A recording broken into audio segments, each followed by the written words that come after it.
కానీ పెట్టుకునేది నుదుటి పైన. విలువ ముఖ్యము కాదు, ఎక్కడ పెట్టుకుంటామో అనేదే ముఖ్యము. ఉప్పులాగా కటువుగా మాట్లాడేవాడు నిజమైన మిత్రుడు. చక్కెరలాగా మాట్లాడి మోసగించేవాడు నీచుడు. ఉప్పులో పురుగులు పడ్డ దాఖలాలే లేవు, తీపిలో పురుగులు పడని రోజే లేదు. ఏడుస్తూ ఈ లోకానికి అడుగెడతావు, ఏడుపుస్తూ లోకాన్ని వదిలి వెళ్ళిపోతావు. రమ్మన్న సమార్గంలోకి ఎవ్వరూ రారు, వద్దన్న చెడు మార్గాన్ని ఎంచుకుంటారు.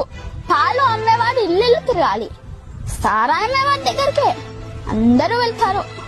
పాలల్లో నీళ్లు కలిపినావా అని అడుగుతారు, ఖరీదైన సారాయిలో నీళ్లు కలుపుకొని తాకరు.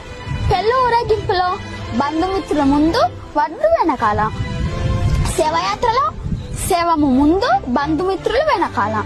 శవాన్ని ముట్టినందుకు స్నానం చేస్తారు, మూగజీవులను చంపి పూజిస్తారు, కొవ్వొత్తుని వెలిగించి చనిపోయిన వారిని